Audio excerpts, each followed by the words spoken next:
My parents worship my brother and treat me like dirt. So I skipped the family cruise and they lost it, and then, I don't know when it started, the feeling that my brother Adam and I were living in two separate families. Maybe it was back in high school when I first noticed the clear split in how we were treated. Adam had been caught selling pills. No big deal, just a rough phase he was going through. I, on the other hand, got caught smoking weed, and suddenly it was like I'd burned the house down. My parents, Beth and Richard, threatened to kick me out so fast it made my head spin. At that point, I realized Adam could set the world on fire, and my parents would hand him a blanket and tell him he was just experimenting. Me? I could strike a match, and they'd call the fire department. As years passed, this gap only grew wider. Adam, the so-called golden child, dropped out of college not once, but 3 times. Each time, my parents brushed it off like it was a gust of wind in a calm afternoon. He's still finding himself, they'd say. Meanwhile, I graduated college a semester late, and they scolded me for not trying hard enough. My accomplishments never seemed to be enough. By the time I turned 22 in 2020, I landed my first real job as a technical writer. I was so proud of myself, but that moment didn't last long. My parents immediately kicked me off their health insurance. It was like a reward for independence. I'd proven I could handle myself, so they cut me off completely. Meanwhile, Adam stayed on their insurance until he turned 26 just last year. For extra years of being treated like a child while I was forced to stand on my own 2 feet, whether I was ready or not. Over time, the imbalance became impossible to ignore. Adam lived in Colorado, still in the same state where he had dropped out of college. He didn't work, didn't go to school, and yet my parents sent him money for rent, bills, and necessities. What did he do with this help? Oh, he bought himself a $2,000 dog.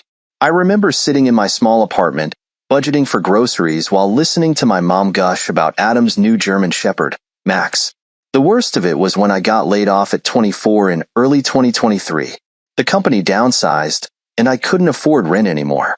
I had no choice but to move back home to Oklahoma City. I felt like a failure even before my parents made it worse. After months of job hunting, I landed a new role in May 2023. The day I proudly told them about my new position, they blindsided me by saying I owed them $10,000 in back rent. You read that right. $10,000. It wasn't like we'd ever discussed rent. When I moved in, my parents said I could stay until I got back on my feet. I contributed to groceries and did freelance work to help where I could, but suddenly they decided I owed them for every month I'd been there. I knew pushing back would only make things worse. Beth and Richard never responded well to confrontation. So, I paid. I worked my tail off, saved every penny I could, and finished paying them by September 2023, just before moving in with my boyfriend, Tom. That's the thing about my parents. They never asked Adam for anything, not even when he drained their savings for his failed college attempts. But me?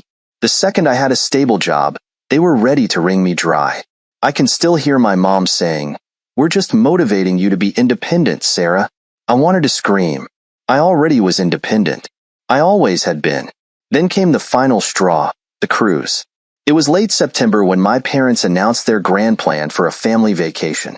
A cruise, they said. A beautiful, week-long holiday over Thanksgiving. I remember the way my mom's face lit up as she talked about all the fun we'd have, how great it would be for Adam and his girlfriend Laura to join us. Then she looked at me and said, "Since you have a good job now, you can buy your own ticket." The words hit me like cold water. I was stunned. "Wait, you're paying for everyone else but not me?" I asked. "Adam's still finding his way," my mom said as if she'd rehearsed it. "And Laura's family isn't well off. You can afford it, Sarah. It's not like you'd need a fancy room anyway." Not a fancy room. That was their justification. As if I should be grateful just to be on the boat, wedged into some windowless cabin like an afterthought. I wanted to point out the hypocrisy. If the rooms didn't matter, why was Adam getting a suite? Why wasn't he footing his own bill if he was still finding himself at nearly 30 years old? I argued, of course. It wasn't about the money. I could afford the ticket. It was about fairness.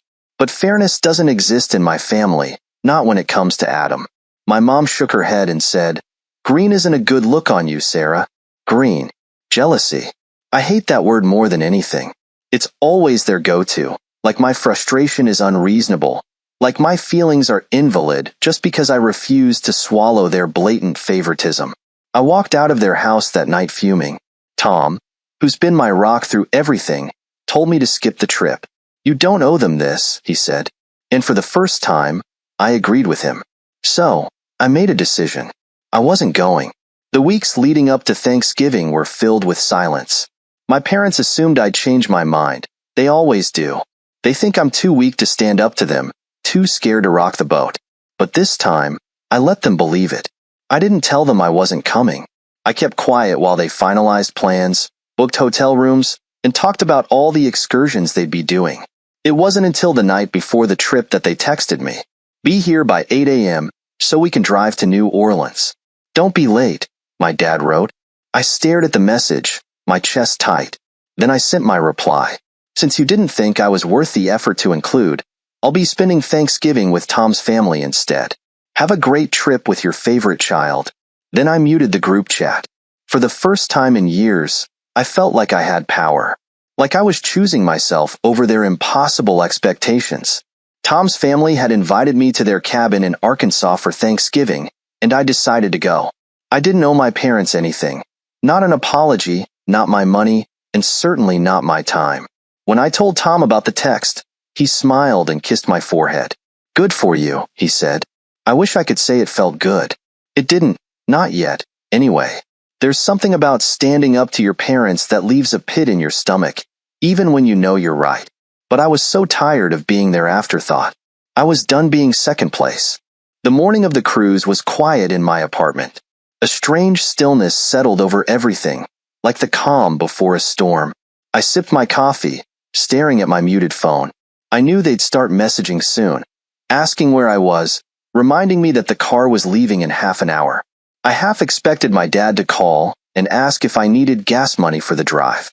At 8:15, my phone vibrated on the counter.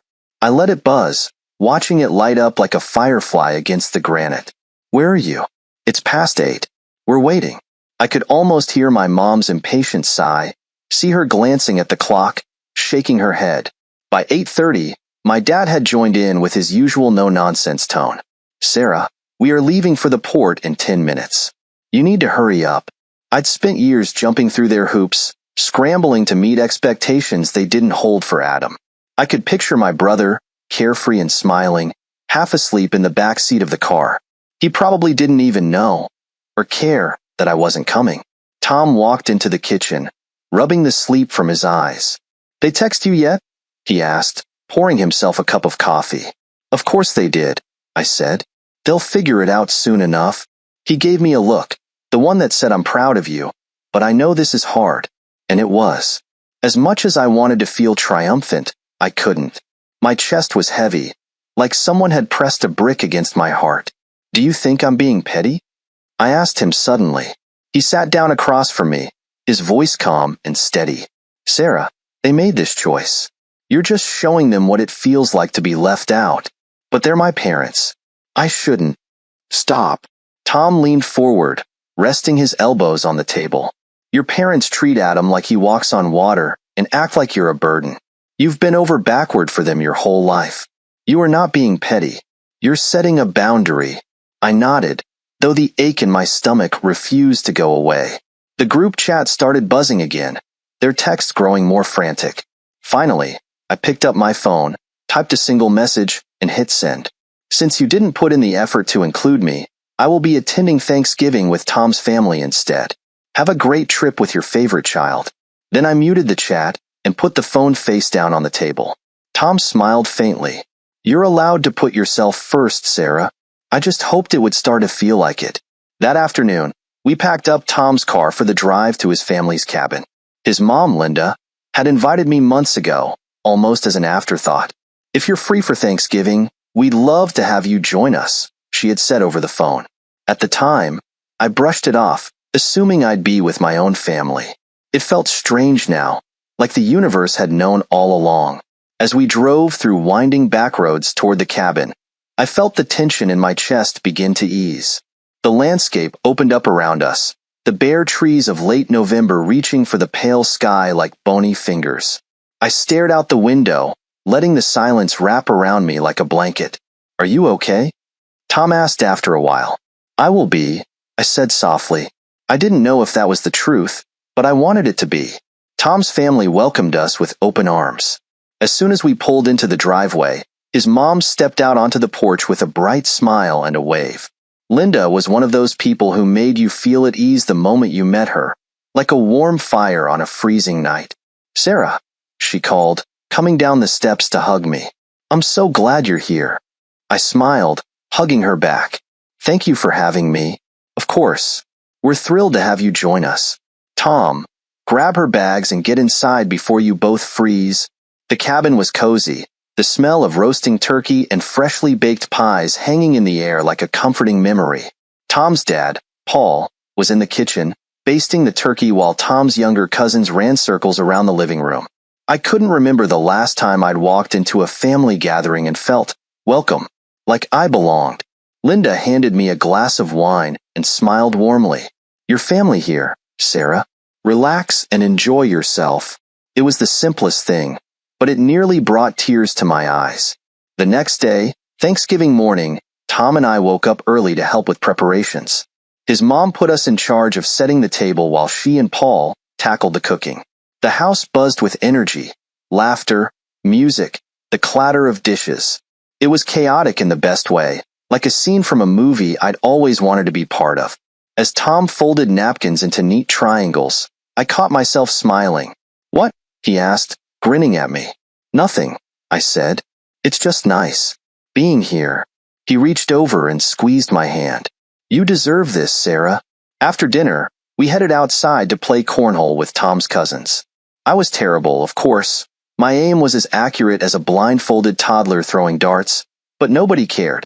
When I missed the board completely for the third time, Tom doubled over laughing. "You're hopeless," he teased, wrapping an arm around my shoulder. "I'm trying my best," I said, laughing along with him. His cousin, Ellie, who couldn't have been older than 12, piped up from across the yard.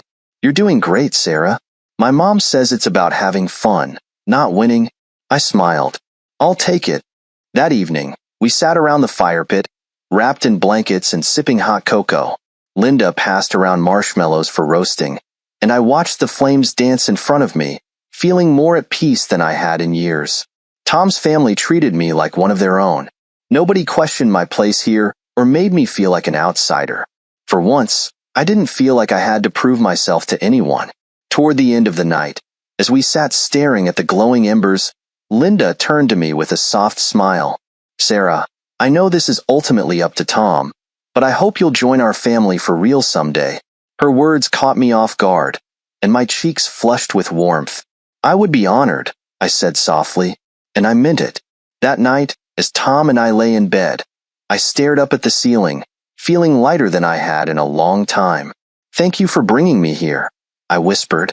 Tom rolled onto his side and looked at me. "You're welcome. But you don't have to thank me, Sarah. You belong here." I blinked back tears, his words sinking in like rain after a drought. I belonged here. I didn't have to fight for a place at the table or beg for scraps of affection. I was enough, just as I was. For the first time in my life, I felt free. I woke up the Saturday after Thanksgiving feeling lighter than I had in months. Tom's family made everything seem so simple: laughter, food, warmth, and no expectations beyond just showing up and being present. I hadn't realized how starved I was for that kind of love, the kind you don't have to earn. The drive back to Dallas was peaceful. The trees outside blurred into streaks of gold and brown as we talked about everything and nothing. Future hikes we wanted to go on, Christmas plans, how terrible I was at cornhole. I laughed more in those few hours than I had all year. But that lightness didn't last long. When we got back to my apartment, I finally picked up my phone. I hadn't checked it all weekend, and I almost regretted turning it back on. The group chat had exploded, dozens of unread messages, photos, and even a few missed calls. I stared at the screen as it lit up with notifications. There were pictures from the cruise. One of Adam and Laura on the ship's deck, the ocean stretched out behind them like an endless blue dream. Another of my parents, sunburned and smiling, drinks in hand. Then came the texts. Sad that you chose not to be with your family in such beautiful places. I could almost hear my dad's voice in those words, calm, measured, with just the slightest hint of judgment. It was the kind of message that made me feel guilty without him ever saying the words outright.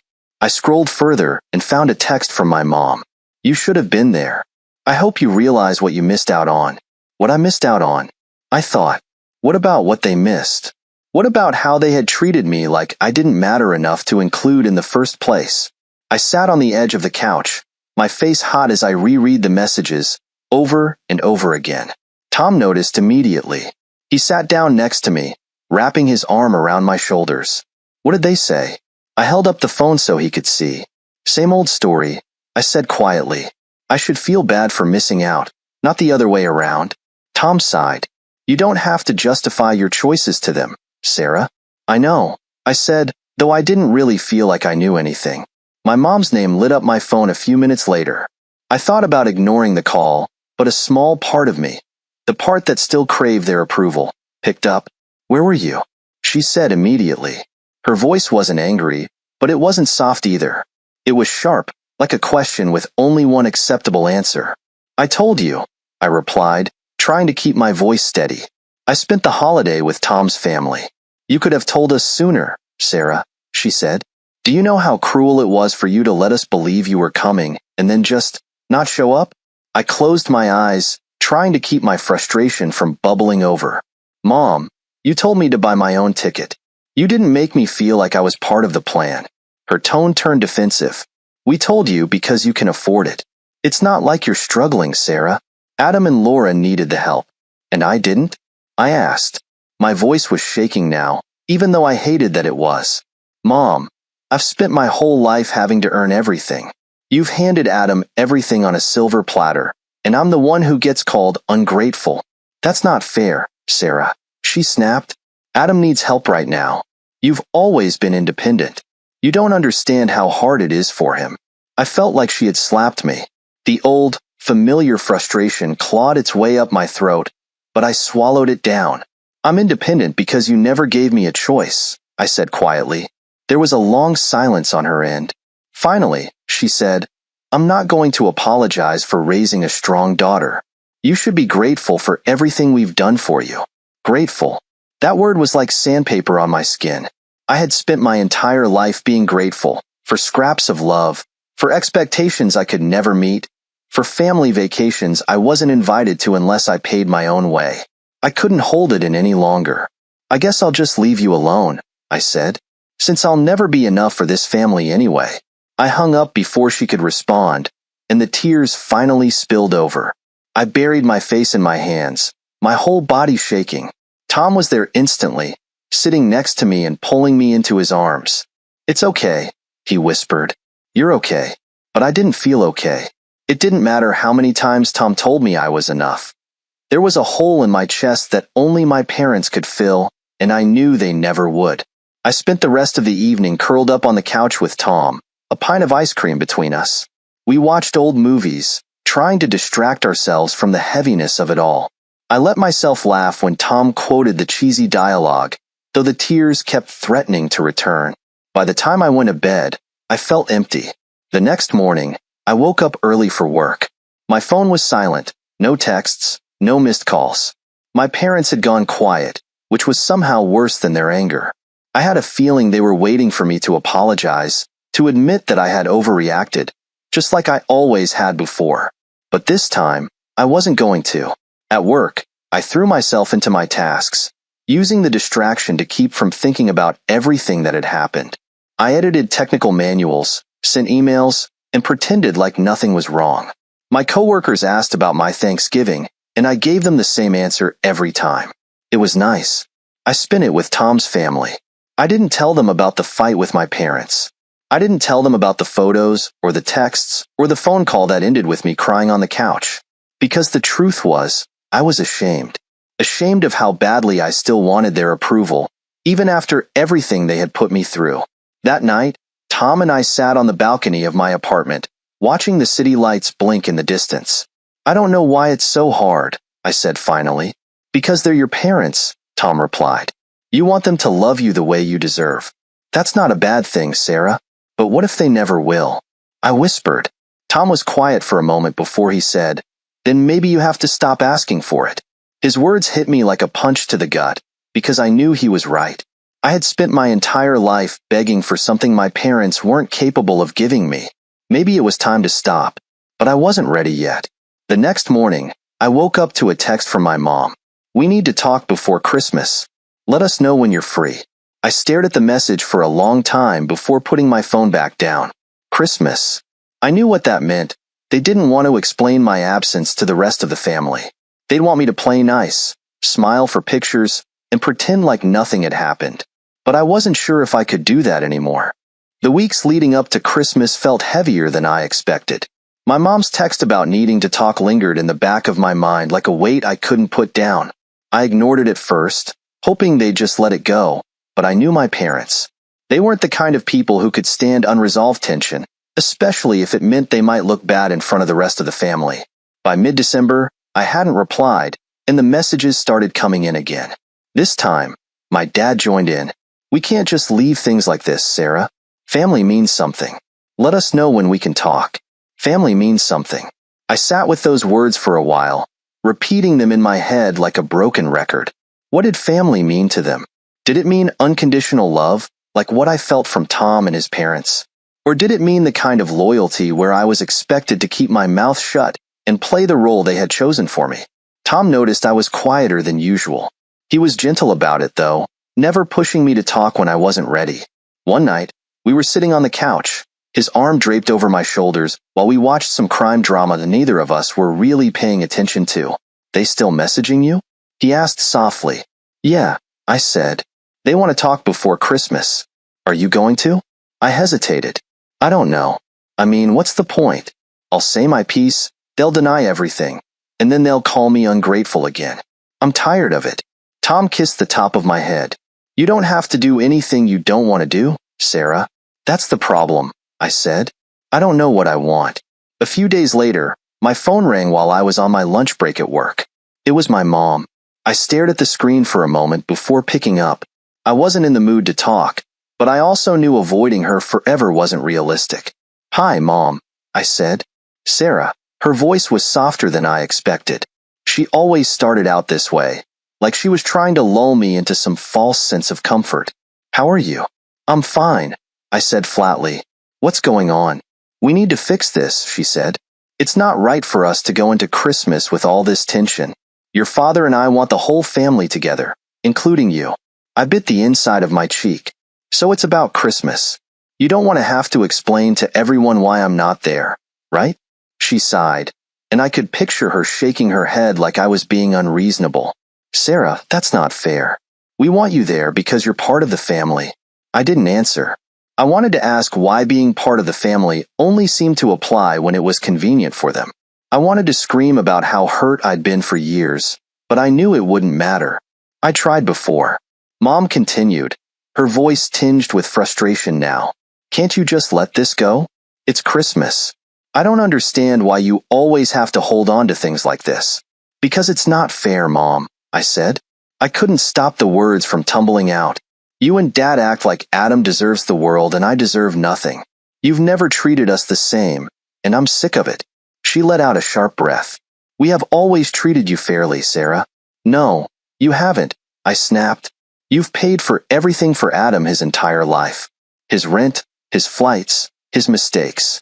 When I moved back home, you hit me with $10,000 in rent. You don't see how that's different? Your brother needs help," she said firmly. "You don't. You're strong, Sarah. You always have been." I felt my throat tighten. I didn't want to cry at work, but my voice broke anyway. "I'm strong because I had no other choice. You never gave me the option to depend on you the way Adam does." "Sarah," she said again, her voice softening. "I'm sorry you feel that way, but we can't go back and change the past. We just want you with us for the holidays." Her words felt hollow, like they had been plucked from a script. She wasn't apologizing for what she'd done. She was apologizing for how I felt, as if the problem was my perception instead of her actions. "I don't know if I'm coming," I said. "Sarah," she said, but I ended the call before she could say anything else. That night, Tom found me in the kitchen, sitting at the table with my head in my hands.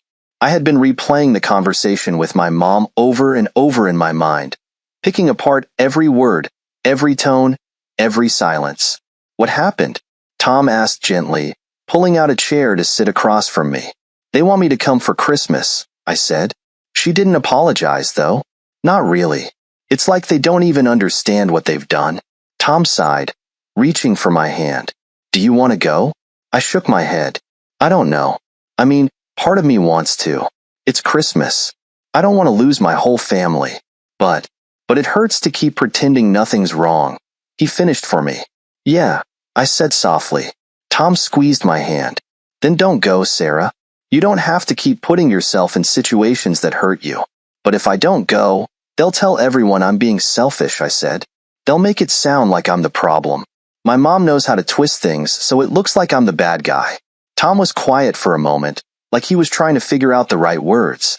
Then he said, It doesn't matter what they tell other people. You know the truth.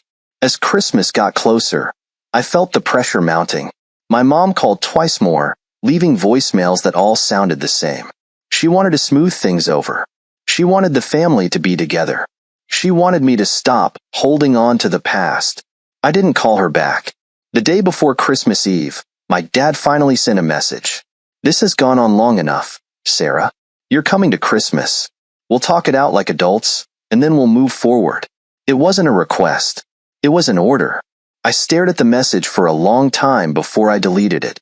On Christmas Day, Tom and I packed the car and drove back to his parents' cabin.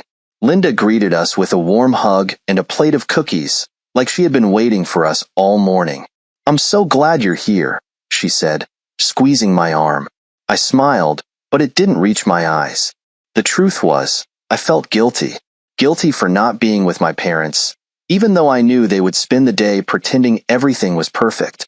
I imagined them at the dinner table, Adam laughing about something while my mom passed around the mashed potatoes.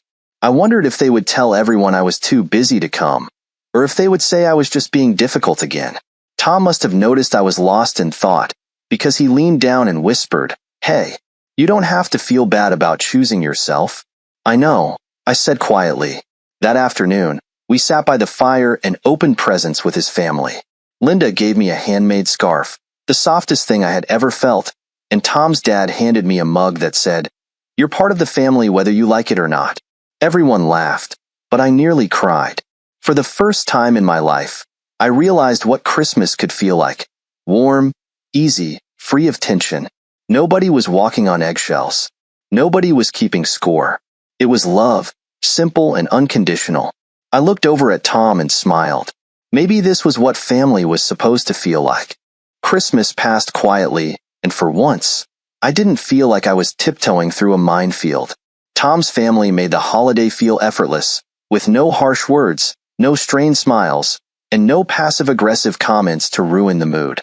When I woke up the next morning, I felt peaceful, as if I had finally learned what it meant to exhale after holding my breath for far too long.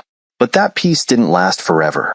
When I turned my phone back on after 2 days, I found exactly what I had been expecting: missed calls, voicemails, and texts. My family had spent the holiday together, and my absence hadn't gone unnoticed. My mom sent a message late Christmas evening. We missed you today, Sarah. Your absence really hurt your father. That was it. There were no details, no effort to understand why I had stayed away, and no apology for the ways they had made me feel so small. Instead, the blame had shifted back to me. I was the problem. I had hurt them. It was as if my parents lived in a completely different version of reality where my feelings didn't exist unless they inconvenienced someone else. I ignored the message and went back to living my life, but the guilt lingered like smoke in the back of my mind. I had made my choice, and part of me knew it was the right one, but why did it still feel so wrong? A few days later, my phone rang while Tom and I were watching a movie. It was my brother, Adam. His name on the screen gave me pause. Adam rarely called me. Most of the time, he stayed out of any conflict with our parents, preferring to keep his hands clean. Should I answer it? I asked Tom quietly. It's up to you, he said, squeezing my hand. I hesitated before swiping the screen. Hello? Sarah, Adam said, his voice calm but clipped. What the hell happened? I sighed. What do you mean? I mean Christmas, he said, irritation creeping into his voice. Mom and Dad were a wreck. They said you just ignored them and ruined the holiday. I felt my jaw tighten. I didn't ruin anything, Adam. I chose not to come because I'm tired of being treated like I don't matter. Adam let out a heavy breath, the kind he always used when he thought I was being difficult. Why do you have to make everything a big deal, Sarah? They're trying their best. No, they're not, I shot back. Adam, they treat you like you're perfect. They pay for everything you need, and they've never expected you to stand on your own. Meanwhile, I get $10,000 in rent thrown at me the second I get a new job. Do you not see how unfair that is? You're just jealous, Adam said, the words as familiar as an old scar. You always have been. That word again. Jealous. As if wanting fairness made me the villain. I gripped the phone tighter, my voice shaking now. I'm not jealous, Adam. I'm exhausted. You get to make mistakes and get help. I don't. I have to be perfect just to earn the bare minimum, and I'm tired of it. Maybe if you stopped acting like a victim, they'd treat you differently, Adam said flatly. I felt like he'd slapped me. For a moment, I couldn't even respond. It was like every ounce of hope I'd ever held for my brother shattered in that one sentence. He didn't understand. He never had. To him, I was the problem. I was the one making waves. I had been holding on to the idea that Adam might one day see things for what they were, but I realized then that I had been wrong. Goodbye, Adam, I said softly, hanging up before he could respond. I set the phone on the table and buried my face in my hands. I didn't want to cry, but the tears came anyway. Tom pulled me into his arms without saying a word, letting me get it all out. He doesn't get it, I whispered after a while. He never will. I know, Tom said quietly. But that's not your fault, Sarah. In the days that followed, I kept thinking about that phone call with Adam. I replayed his words over and over again in my head, each time hoping they might hurt a little less. But they didn't. I thought about how close we had been when we were kids. Back then, Adam was my hero. He was the one who taught me to ride a bike and who stayed up with me late into the night playing video games. He was the one who stood up for me when I got picked on at school. I used to think Adam was the only person who really understood me. But somewhere along the way, things had changed. My parents' favoritism had driven a wedge between us, and Adam had been more than happy to accept the privileges they handed him without question. I wanted to believe that deep down, he still cared about me, but the truth was, he had chosen their side. Maybe he didn't see it that way. Maybe he thought he was just keeping the peace. But to me, it felt like a betrayal. I missed the brother I used to have, but I wasn't sure that version of him even existed anymore. One evening, Tom and I sat out on the balcony, wrapped in blankets as we watched the city lights. The air was crisp and cold, but it felt refreshing, like a reset button after a long day.